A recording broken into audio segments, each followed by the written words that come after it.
Behind every impulse you have, there is what's called an irrational, emotional, mental response, right?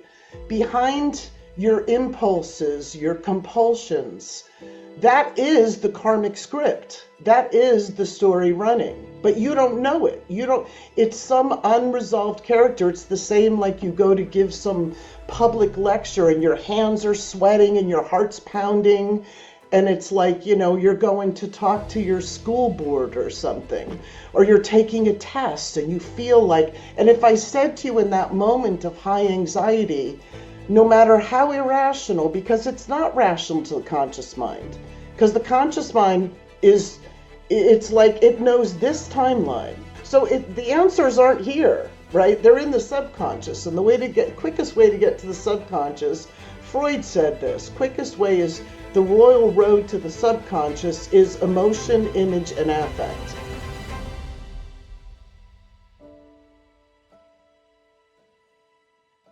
Have you ever wondered why certain struggles feel like they do not even belong to you?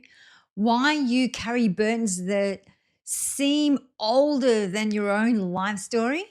Well, in today's extraordinary conversation, I invite you to open your heart, loosen the grip of logic, and step into a much vaster landscape, the realm where ancestral trauma and past lives weave through your present reality. Joining me in the incomparable Patricia Walsh, a master of regression therapy and evolutionary astrology, here to reveal how we can break free from karmic patterns that have shackled our souls for lifetimes. Prepare yourself for a journey of remembrance, release, and radical liberation, because the healing of one soul ripples outwards to heal an entire lineage. This is not just a conversation, it is a homecoming. Enjoy. Well, hello again, beautiful souls. Here we are again for another amazing episode. We've got an amazing guest for you, all the way from California. So welcome, Patricia Walsh. Welcome to the show. Actually, I'm in North Carolina. North Carolina. I'm so sorry. Okay. It's all right. It's on the other side of the pond. So sorry. So the way that we love to start the show is we always ask our guests, what inspired you to do what you do today? Well, I have several hats that I wear, but they all fall into the category of healing. So I guess my earliest interest was always in metaphysics and the human psyche. So when I was like in 8th grade, I was reading like Jung and Freud, and I read about the world's religions, Houston's books, and I was just fascinated with it, just absolutely fascinated with anything that had to do with belief systems and the human psyche and understanding the human psyche. And then, of course, I went into the metaphysical bent, got into the Seth books, which I felt was some of the most quality channeled work I'd ever come across, and I would continue that to today, meaning that I give it that kind of rating, as far as that kind of work is out there. And Alice Bailey was a big influence of mine, theosophy. And then I got into astrology because astrology was a way of looking at the human psyche in an objective way. What I thought was really fascinating about astrology, and this is about when I was in high school, I thought that it was that one was able to look at another person in their perfection, in the way that the divine designed them or the universe designed them, rather than through your own lens. So I loved the objectivity of having a system, because it would challenge my own judgments or beliefs about somebody. Because of course, when you're that young, you're studying your friends and your family, right? And we have all kinds of preconceived notions about our family. So that was really interesting for me. That was a way to kind of transcend judgment and see things objectively. And then I would say, fast forward through years and years of all that fascination, I found Jeff Wolf Green in evolutionary astrology and studied and certified there. And then Roger Wolger, who's considered one of the pioneers of regression as a serious therapy, Jungian analyst, etc., and met him in in the U.S. up in New York, and trained with him. This is going back to 1999, and yeah, and then it was history. Those were my two loves that just became. They became the pot that I could put everything that I loved into. I also did a lot of shamanic healing work, or healing work based in shamanic principles, which also is a way of understanding how the psyche is put together, but in more in the energetic sense. So putting all those things together, when I came across the ability to work in regression therapy in the way that we do it, deep memory process, which is inclusive of not just one's karmic history, but it's also your current life trauma, how it relates to past life trauma, how it relates to ancestral, generational trauma and impulses and complexes that are carried over, and collective. Um, yeah, I think that was the pot that I could pour all of my love and passion into, and it all fit in there. And it all melded and synthesized and worked together. That's beautiful. That's deep. As we were speaking before we came on the show about the depth of your work, which is pretty amazing. And I think probably I'd like to start with, you were talking, there was a couple of words that popped out. So I'd love to hear more about what is ancestral healing. Mm. Well, I look at it like this, or I'm just, when I speak from my experience, but it isn't just limited experience to my training and, regression work. I have regressed several tens of thousands of people around the world, so I've worked with a lot of different cultural context as well as situational context, everything from veterans to abuse survivors, etc. So I've had a wide range of being able to see the human psyche and how it holds trauma and how it's able to work with and heal those things. So ancestral wise, and my background in ancestral also comes from some traditional, where we might say some of those things are very close to indigenous traditions, various indigenous traditions. So some of my background comes from that too. Putting it together, I would say that the best way to view the human psyche is to look at it like those Russian dolls, the nesting dolls where there's that one and then the next layer and the next layer and the next layer. Well, this crosses all the world's traditions when you get into the energetic picture of the human psyche, or what some people would call our aura. In that, in the center, we have our core, let's say our core soul themes, our core soul structure, right? And in that center is where all of our personal history is, all of that soul memory. And then the next layer out would be the ancestral.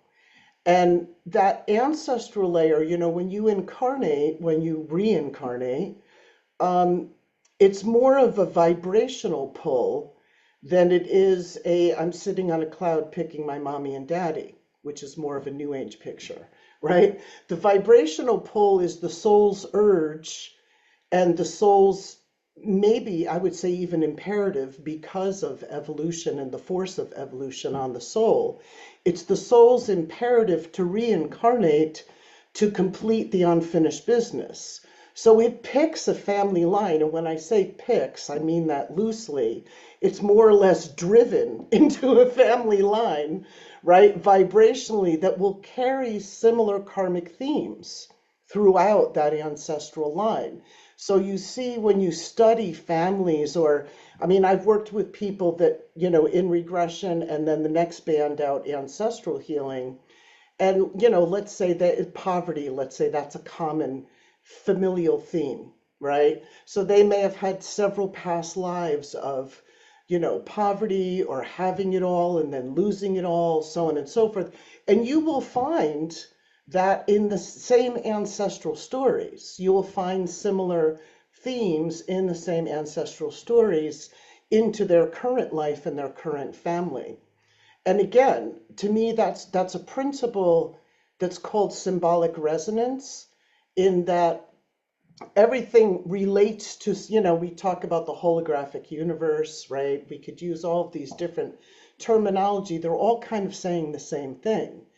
So to me, when I work with somebody, rather than start out here and move in, I try to go to the core layers first. And then we'll start and loosen up the ancestral layers. Mostly because the ancestral layers are like an added on. Just like your current life trauma, most people don't think of it this way because it's so primary and present. But I got to tell you, probably 80 to 90% of your current life complexes and issues are not originating in this life, right? So it's the same with your family. Your family, those issues that exist there are not originating even with them. But what I have found in ancestral work that's really, really fascinating is, so we could take somebody who doesn't know anything about their ancestral and start bringing in the ancestral spirits and working with the complexes that those particular spirits or parts of those spirits are left with. Like, I'll go back to the poverty example. Let's say it was some old Polish great-great-grandmother, who they lived in a farm and they had that kind of life, and some blight kind of started to wipe out their crops and they died of starvation, and there was a lot of trauma around not being able to take care of the children. The current life person could never, maybe they never knew that story, but when we bring the ancestor forward, we'll bring that ancestor forward that will then reveal that story. But more important than the story is, what are they left with? And if they're left with, let's say, those dying, unresolved, I'll never make it, I can't protect the children, we have nothing, it's all gone. That resonance is what keeps that spirit, a word to use is earthbound, because we can actually think of ancestral spirits that are troubled as spirits that are partially earthbound, or parts of those souls that are partially earthbound. And then now add the other layer to it, in that ancestral spirits often reincarnate in the same family lines. And this has been found in research with regression therapy also. So you could be one of your own reincarnated ancestors, carrying forward that same complex into the same family line. And I found that with some people too. But what's fascinating is, if we work with that ancestral spirit, get them to resolve that, let it go, resolve it, re-meet the spirits that they need to meet in the spirit world, get through the complex that they died with, and help them facilitate healing to that, it often will lift an entire complex from a family line for the current living descendants. And so, without people even knowing in the family that somebody was doing this work, it's like a mobile, right? You move one side and the other side adjusts. It's exactly like that. And I've seen it continuously in ancestral work, that somebody will come to a workshop or a session and they'll work through a particular issue. And then 2 or 3 weeks later, some sister is telling them that all this stuff happened that changed their life, and this one and that one, and it just resonates through the whole family line.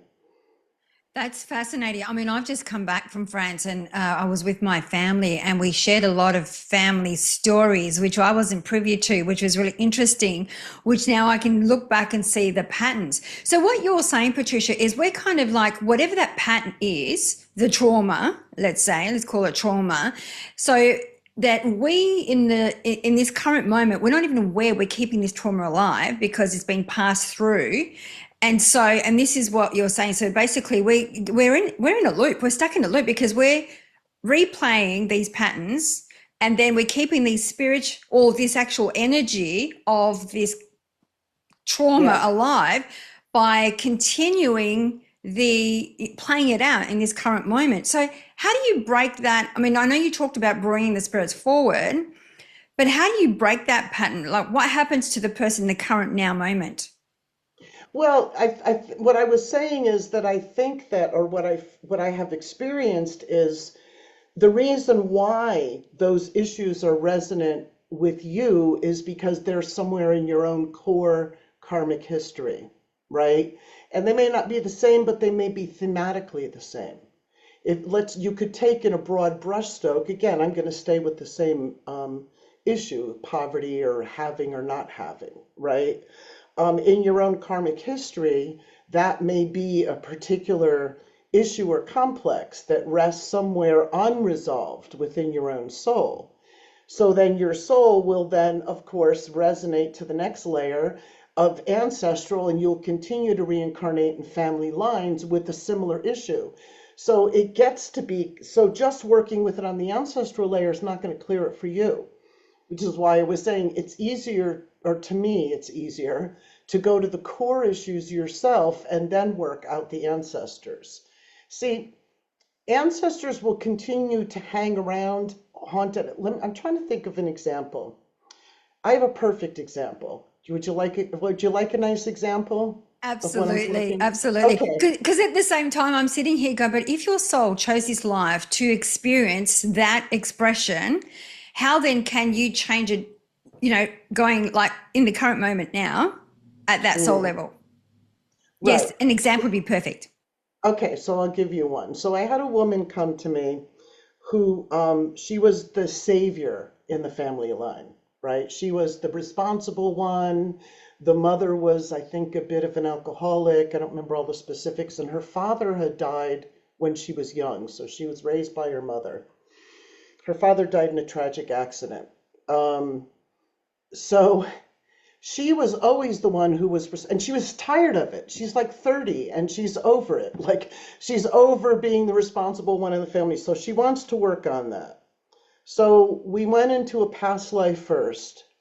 And the past life was she was in the Holocaust, and she was a young girl of about 14 with two younger siblings under her arms going into the gas chamber.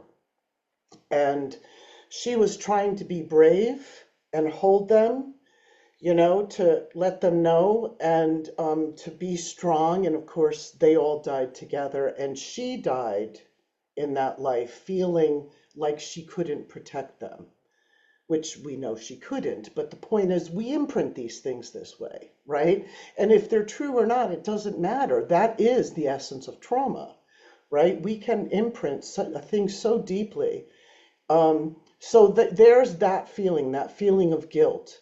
Then we jumped out to the ancestral layer, and immediately her father's spirit came in.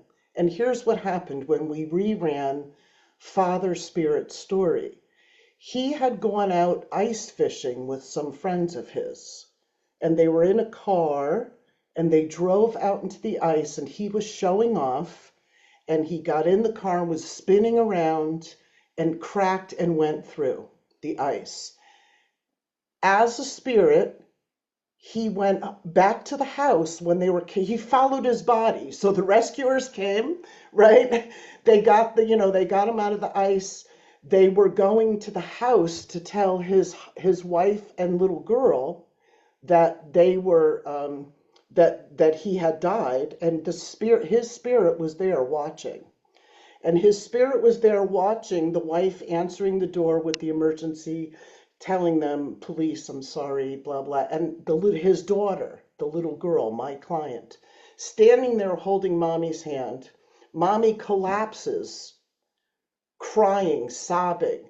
And the little girl is holding her hand like, she doesn't know what's going on. She's like 3, right? She doesn't know.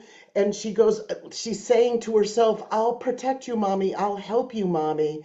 And right in that moment is when Father Spirit went shoop right into her, right? So her whole life, not only was she living her own guilt complex because of this other past life I told you about, but Father Spirit was so guilty for what had happened to him that he attached to the 3-year-old and stayed in the family line, making her the uber responsible one, making up for his past.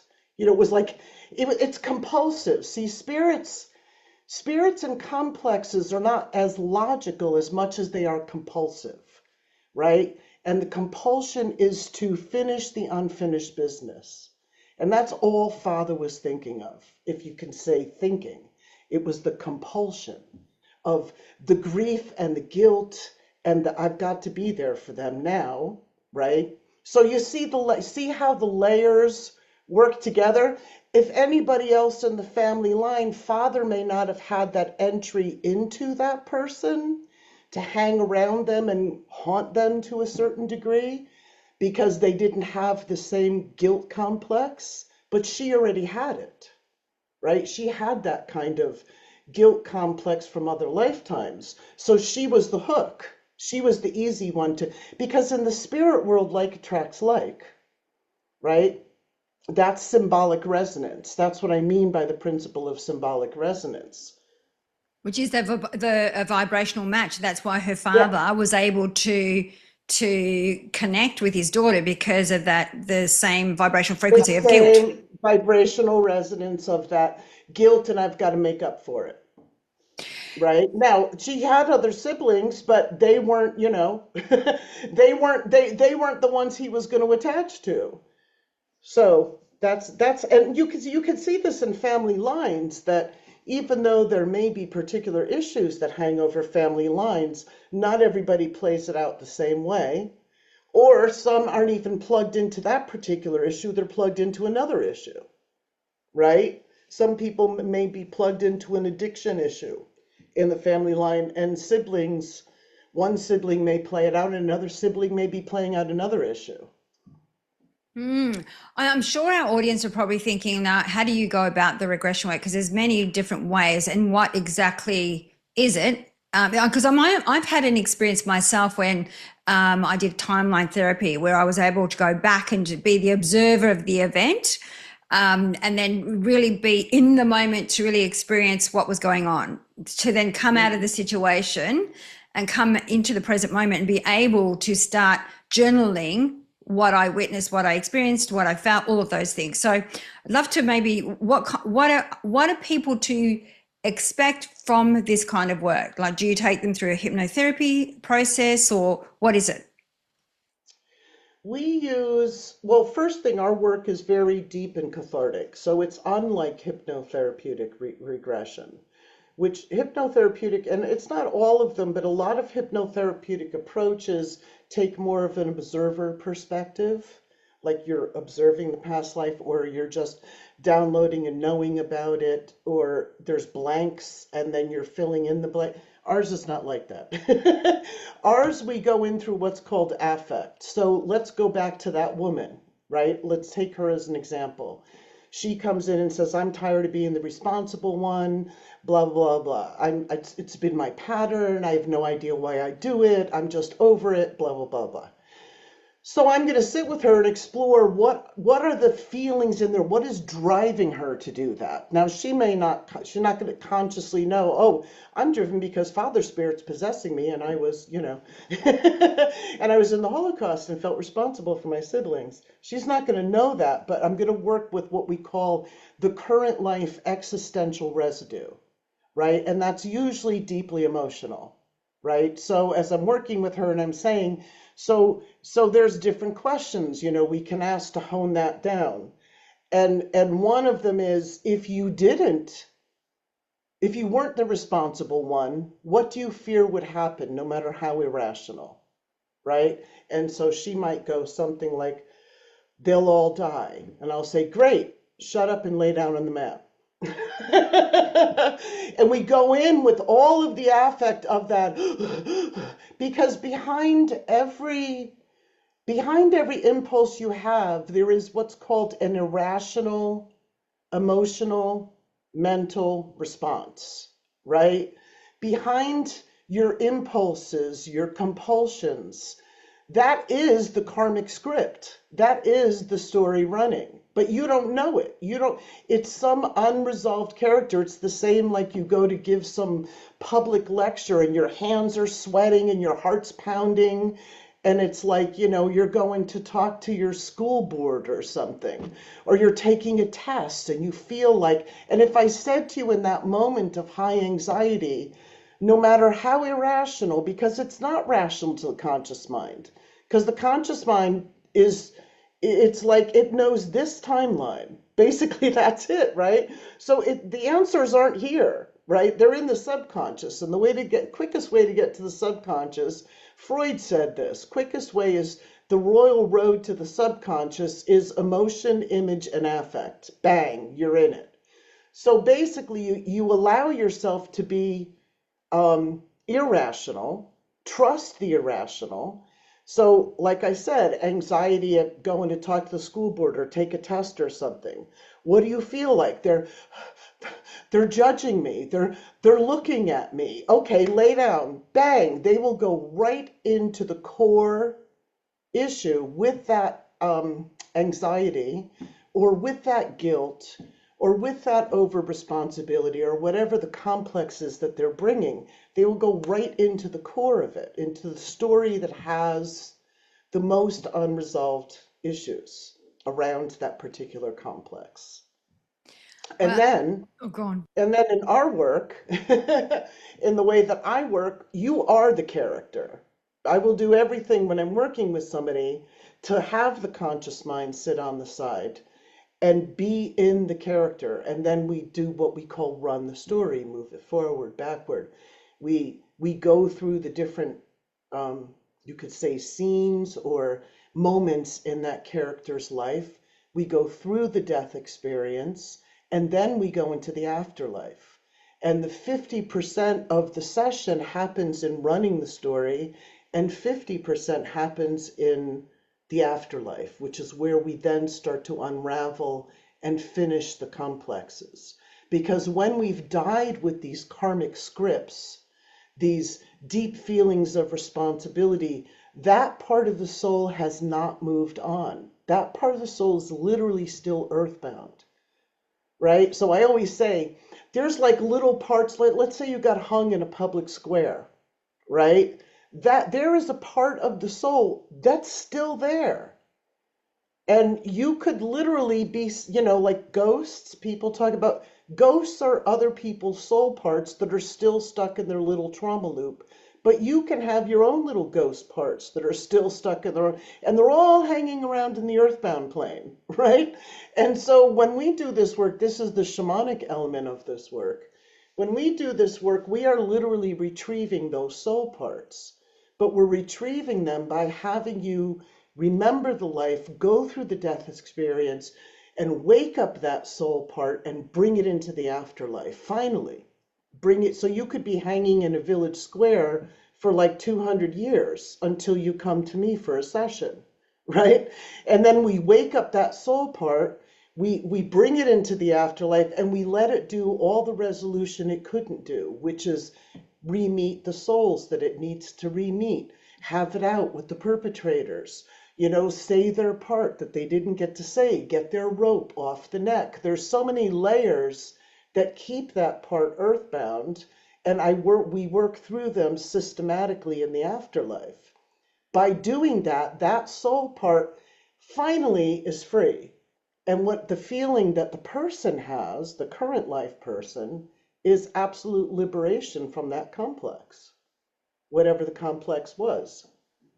Wow, I've just got goosebumps, Patricia. It's a goosebumps of a goosebumps because so you personify the character, let's say for the little girl when she was 3 years old, the father's. So you can personify, and so then you're allowing her father or giving her father space to be heard, seen, and valued by expressing the guilt, which then that's allowing him to let go. And so you work through the layers in that way, and then go back to the Holocaust where she sat. So by ridding herself of the guilt in that specific timeline, that changes the impact of how then she proceeds with her life. Is that correct? Yeah. So is it fair to say that whatever pattern plays out in our life, like people pleasing, like this girl, I'm sick of it, being a savior, always people coming. So whatever that pattern is, we know then there's some obviously some healing to be done at that deeper level, ancestral level, and so forth. Is that correct? Well, the thing is, we don't question a lot, or I mean, people who are self-reflective or interested in their personal growth do, but often still find themselves going to therapy and hitting the wall with the same complex over and over. Like, why do I never have enough money? Why do I always draw this kind of partner? Why am I always the responsible one? Those kinds of things. And those you can say are karmic scripts. They are most likely a series, if not one or a series of lives behind that impulse, right, in your current life, that if you unravel them from the past, it loosens it in the present, the compulsion to repeat. See, this is one thing Freud talked about. It's repetition compulsion. We know this in modern trauma theory. Just take current life trauma. The psyche gets stuck in a repetitive loop when a trauma happens. It's called repetition compulsion. So a trauma happens, and it is, overlaying the shamanic view, a part of the soul splits off, right? And it stays in its own little bubble, repeating, repeating, repeating, repeating. It doesn't just come back together on its own. It needs intervention. So that is what causes the repetition compulsion, right? And so we know about this with, PTSD, different language that we have for it. And so when you can and I do current life regression with people also only, but we often always find that there's a past life story behind it, because that repetition compulsion that affects the current life affects the soul through its many lives, right? So you have one life where there's, like, back to my guilt complex woman, right? She could have several lives of that, feeling responsible, being the responsible one, or having responsibility pushed onto her that she's too young to be able to deal with, that causes its own layer of trauma that then sets up this snowball effect of repetition. So when people talk about karma as an eye for an eye and a tooth for a tooth, that's not really the picture. The picture of karma is more the repetition. Like, again, if I gave it a percentage, I'd say 90% of your karma is what I would call numb repetition. And you don't question it because it's like, I have clients going, I never have enough money. And I'm like, and you could sit there and reason with them, well, but if you did this and you did that and da da da. And it doesn't matter because they're in a complex, right? They're in a complex, and it's so close to them that they don't know that they don't have to be in that complex, right? Until you can get to the core of it and loosen it, then all of a sudden there's all of this new energy that can act in a different way outside of that numb repetition. Yeah, well, or they're blinded by it, right? Because they're in it. So of course they're not aware of it because it's at that deeper subconscious or unconscious level. So for them to be consciously aware of it, they're not even aware of these karmic scripts that are playing out over and over again. Right, right. And you can take a lot of the repeated patterns and issues in one's life. You can almost always assume that there's some karmic script in there. So, because I know that before we got on the show, I was explaining my understanding of karma is cause and effect. So what we do, we obviously will receive and it will come back to us in some way, shape, or form. It doesn't. How does that play out then? If you're already playing out a karmic script, and you are in the now moment, living your current life. So are we creating new scripts, or we are unconsciously or subconsciously creating more of these karmic scripts that we have come here to experience? I think that, so, then we have to get into how many times you've been around the block, right? So there's maybe younger souls, there's, we talk about being an older soul. I always say if you're interested in this sort of stuff, like people are listening to on your podcast, you've most likely been around the block a few times, right? And there's a point, I think, in the soul's overall arc of evolution, of involution, evolution, and return, which is a huge cycle, could be thousands of lifetimes, that there's turning points in that. And so when there's a new or a younger soul that separates from the divine into its individuated spark, it's going through life accumulating experience, right? And then it's evolving through that experience. And then at one point, maybe, I don't know, I'm just giving random numbers, 1,000 lifetimes, a couple thousand lifetimes, it starts to have enough life experience or earth incarnations that goes, I don't know, maybe there's more than this. Like, I'm kind of tired of the earth game, right? And maybe there's more than this. And then it starts seeking return, which is what we call spirituality, right? It's turning, and this is what we call the spiritual path, right? And the spiritual path is basically something inside wakes up and goes, there's more than this.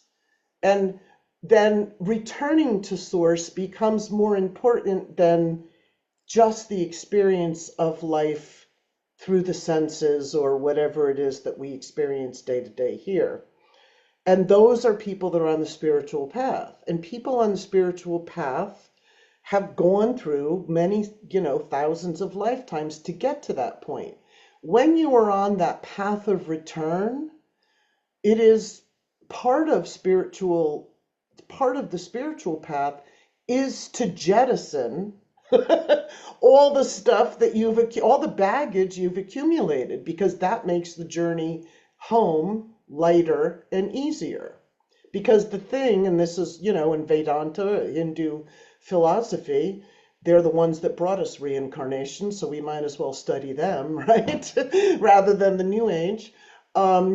You know, that is what keeps us on that wheel of incarnation, is the weight of the unfinished business, what I call karmic gravity. And so if you're a younger soul, your impulse, the soul's impulse is get experience, right? And we could say accumulating karma, right? And then you're living with the consequences of your karma through a linear evolution, and then the path of return. And the path of return could be several hundred lifetimes.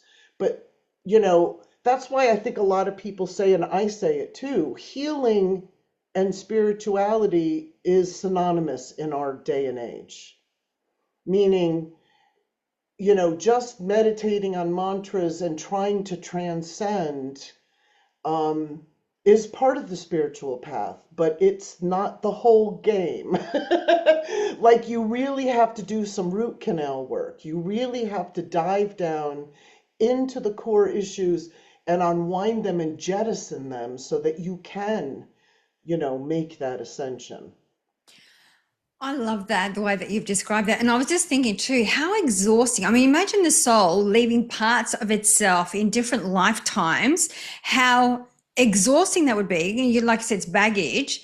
So when you do this aggression work and then you come back as a whole, like, does the soul come back to without the whole, the whole ascension part? What happens to the individual in our moment once you've brought all of that, like, let go of all the baggage and actually brought it to, into itself again?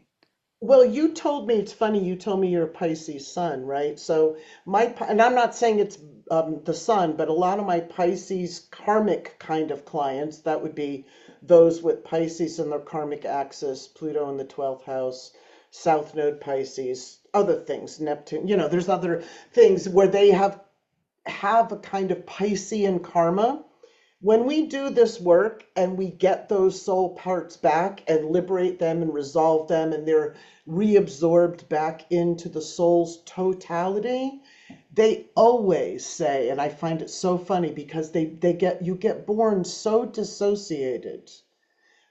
Loop after loop of less and less soul energy is chronic dissociation. Right? And they always say after sessions, I didn't know how much of me wasn't here until more of me was here. And so collectively, we are chronically dissociated. Because if you look at humanity, why do you think history repeats itself? It's repetition compulsion, right?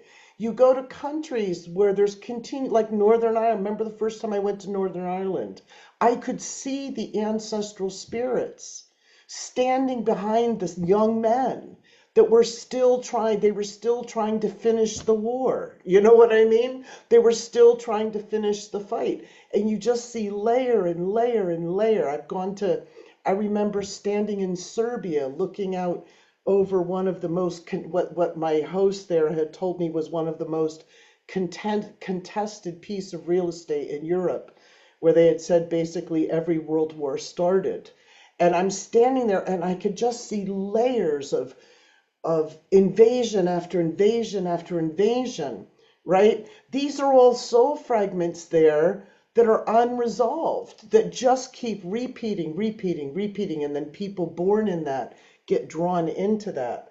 So yeah, we got to clean up our messes personally. And as we do it personally, that's also assisting the family line. That's also assisting the collective. So I love that you even brought the astrology piece into it, because obviously that's a big part of your work as well. So do you merge the two when you're doing the regression work to be able to see, well, this is what's in their chart, or Yeah. are they two? You are, okay. Oh yeah. Yeah. Yeah. And so are you seeing, because you were saying that, whether you're Piscean sun, ascendant, or in, South Node or Pluto in your 12th house. So what you're saying is you're seeing these repeating patterns with certain individuals. There's archetypal themes. So that's what my book is about, right? So in the Aries chapter, it's all the different kind of archetypal themes that come with Aries type of karma. The signature in the chart is not necessarily an Aries sun sign. The signature in the chart would be based on Pluto and the nodes and Mars, right? Ruler of Aries, or the first house. And so, anyway, that's a little too complex to get into, but that's the basis of evolutionary astrology, is that we're looking at what is the karmic signature in the chart. But yes, karmically, I have, again, with 20 years of this work and tens of thousands of clients, that's what I wrote about in my book. I was able to put it into archetypal language or archetypal boxes, right? Understanding that there's an Aries type of karma, there's a Taurus type of karma, there's this kind of, and if you have those karmic signatures, that's going to be some of your karmic scripts. Are you able to just share just a few with us? Like, what are those karmic scripts to these archetypes that you speak about? Well, so Aries is the warrior. So a lot of times people with an Aries signature, and I'll just say that would be Aries South Node, Mars conjunct the South Node in the first house, or Pluto in the first house. Nobody on the planet's going to have Pluto in Aries. So Pluto in the first house, right? That would be any combination of those would put some flavor of Aries signature. So karmically, it's the force of will. So it's the wounds that have had to do with will being thwarted, right? Which I always say, you're in a complex if you overdo it or you underdo it, right? So some people, when they're trying to express their will, they either collapse and they're unable to express their will, or some people, when they're expressing their will, they feel they have to overdo it to get their point across. Either way is a complex around will and a damage to one's will, right? And that can happen from past lives of, abuse, violence, whatever it is. So I would say, in a broad sense, an Aries kind of karma has to do with issues around will, one's personal will, one's sense of agency, where that's been damaged, has to do with one's sense of self and identity. So there can be lives where there's been lost identity or things that have caused identity crisis. Has to do with aloneness and leadership. So there's stories there about that, having to do it all alone. Self-reliance is an Aries theme as well as a Taurus theme. So it could be having to be overly self-reliant, right? And then the wounds that come with that, which might be, again, loneliness, or like I said, somebody in their current life going, why do I always have to do it alone? Right? It also has to do with initiation. And I often find like Aries stories are people who died in initiations, right? Died too young, died too soon, and a lot of battlefield and war stories, and violence. Violence is an Aries Mars theme as well. So that's the plethora of those things that belong to that kind of archetype. That's amazing. What about doing another one? What about Scorpio? Well, Scorpio. Of course, you had to pick Scorpio. So Scorpio, in essence, has to do with the lessons of power and powerlessness. So there will be extreme lives of the use of power, misuse of power, having been misused oneself. It has a usury kind of karma, so it can be one where one, for survival, usually had to, manipulate situations to survive. I often find on the Taurus Scorpio axis that there's prostitution, there's usury kinds of traumas, there's being used or using others. Black magic sometimes, having been caught in psychic wars, black magic, Scorpio Taurus axis. Another one that I always say is a very Scorpio theme is what I call Armageddon consciousness. People, Pluto Scorpio generation, Pluto in the 8th house, Scorpio South Node, many of those people come into this life with the feeling of like the shoe's going to drop any second, the rug's going to get pulled out any second. And they always have this sense of like nihilism.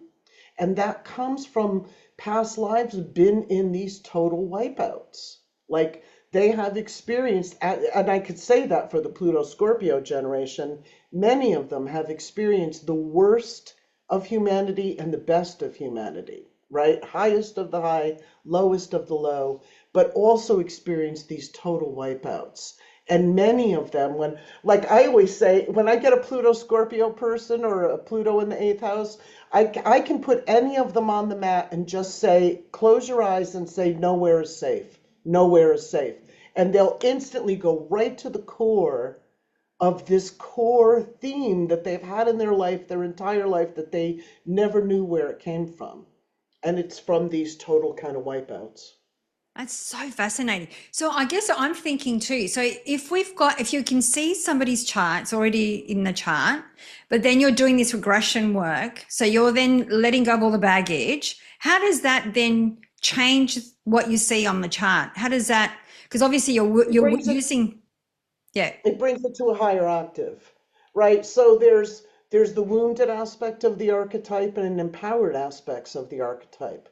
As we know, staying with the Scorpio theme, right? Scorpio is deep penetration and magnetism, and you can take any quality that humans have and make it, high, again, highest of the high, lowest of the low.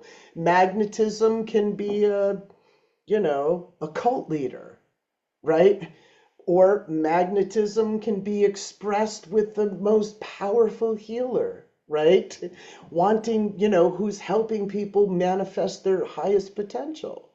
So again, if you have an issue around the theme of magnetism, right? Or that kind of energy, like maybe you've had, again, magnetism can also be other people have been obsessed with you, right? These could be lives like that, right? Having been a victim of some kind of stalker or something. That's a magnetism kind of thing. And that would be a very Scorpio story. And then, if you relieve the wounded part of it, then it's lifted to a higher octave and it can be expressed in a healthier way. This is all the soul is trying to do, right? The soul experiments with themes. So if the soul says, on some level, or it sets, the warrior path is an interesting one because I often see in people's karmic history, if I work with people, over successive lifetimes. I mean, I've done a couple hundred of my own past lives. So, it's easy to see how the themes play out and how the soul plays different facets of the same theme. So if it's a theme of disempowerment, it could be you were the one disempowering others. You were completely disempowered. It's different facets, but the soul basically, let's say at the core, is experimenting with the theme of power, right? And then through successive lifetimes has had different facets of the experiences around power, having all the power, not having any power, fighting for power. Do you know what I mean? All of those things, but it's all that core issue around power. So you alleviate or you start to resolve some of the facets of that, then the true essence of power, you're able to express it without those wounds, right? Which is basically just raising it to higher octave. Each layer of healing allows, again, not an underdoing, not an overdoing, just a healthy expression of something that's just its pure energy. That makes total sense because you're talking about the dichotomy at play, the light and the shadow of the actual archetype. And so obviously once you get rid of all the baggage, it's then being able to express at its highest vibrational frequency. Yeah. So does that mean then that we can, once you've done all of that work, can we then rewrite our karmic script in the now moment? Well, you do. I mean, it's alleviating it. So let's say your soul comes in with 10 different karmic scripts, right? That because we're not just one, right? We're not just I don't have enough money. It's also, I never have enough money and I always have to do it alone. And, let's take those two. Those can be, each one of those could represent 20 or 30 lifetimes. And your mission in this lifetime is to not just find yourself in the repetitive cycle, but to break the repetitive cycle, alleviate it, so that if the script of I never have enough money is about being able to accept abundance or accept something, again, without that complex, and you alleviate that complex, you then start to find, oh, money comes and goes, and I'm okay with that, and I always have enough, and but you've been blocked from it before because you had that script running. You had that particular wound that was like stuck. The record was stuck there. It was just kept skipping and replaying and replaying. So in a way, that is rewriting your karmic script. It's allowing you to experience a healthier layer of the archetype around abundance, right? Or resources that you had up until this point. And this is the thing that I also say to clients or people that I work with. When we do this work, you are pushing your evolution to a point where your soul has not yet been able to go. I mean, that's pretty amazing, isn't it? Right? That's real Yes. evolution.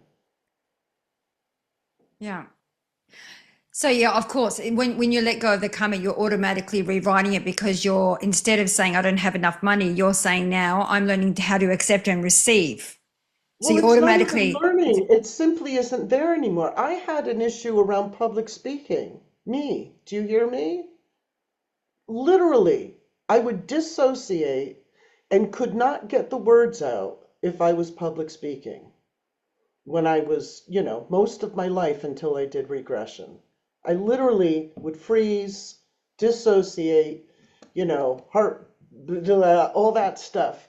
And again, I often say, and I've seen it with many, many, many, many clients, the very thing you're wounded in is the very thing you came here to do. So my biggest gifts were behind those wounds.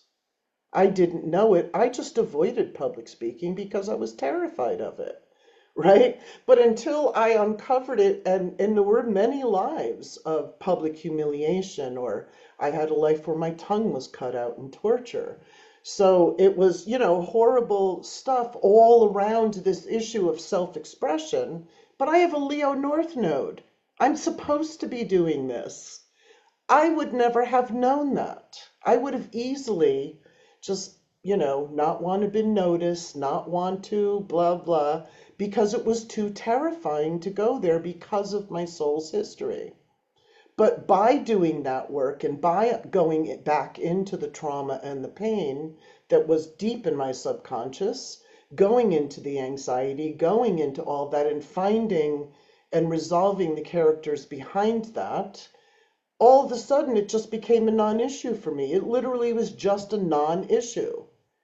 That's what I mean. When you say you rewrite your karmic script, it's liberation. It's beyond rewriting the karmic script. It literally is, you have energy and possibility that you didn't have before because you didn't know you didn't have it before.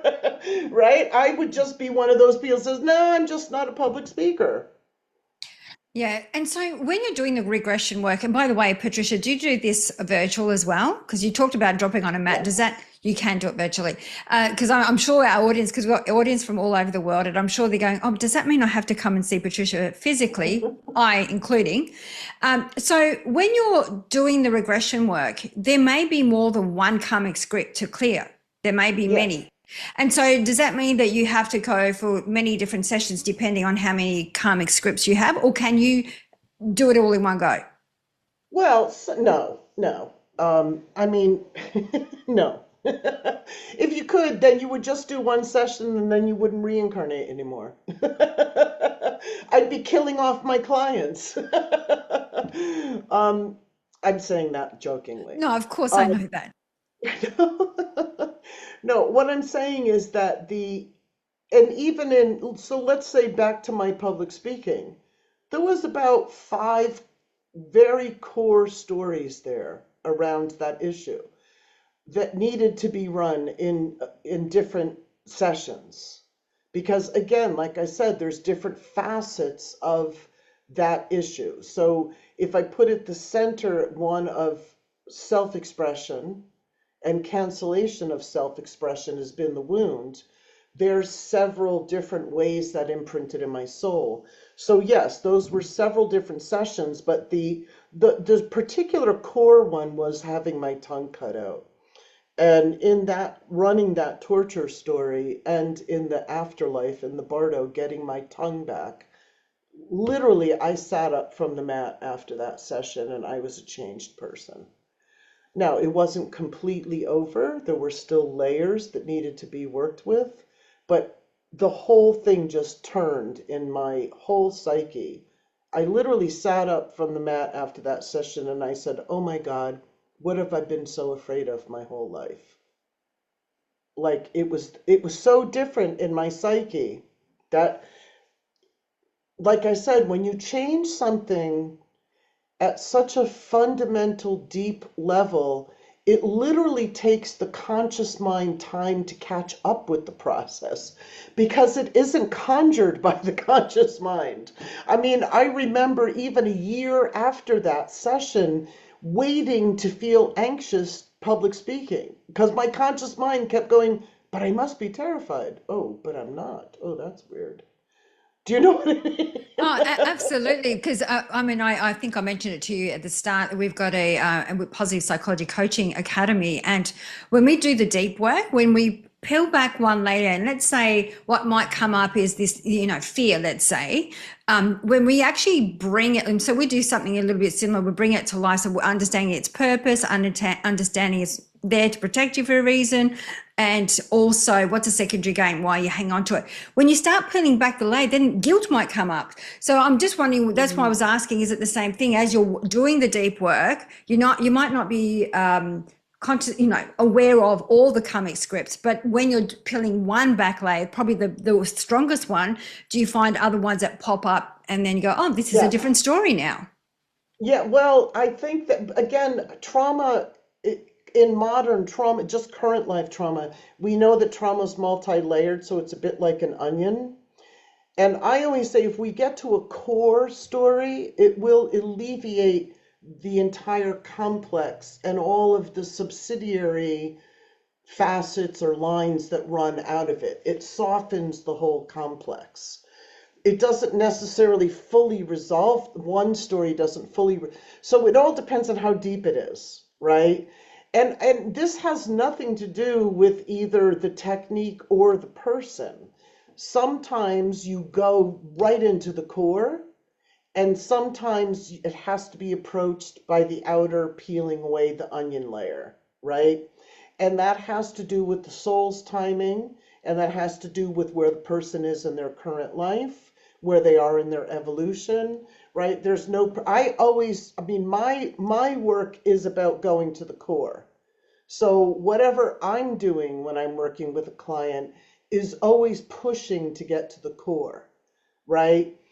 Because I don't want to knock around the edges. I want to go for the gusto, right? I have Pluto touching every planet in my chart. I'm very Plutonian.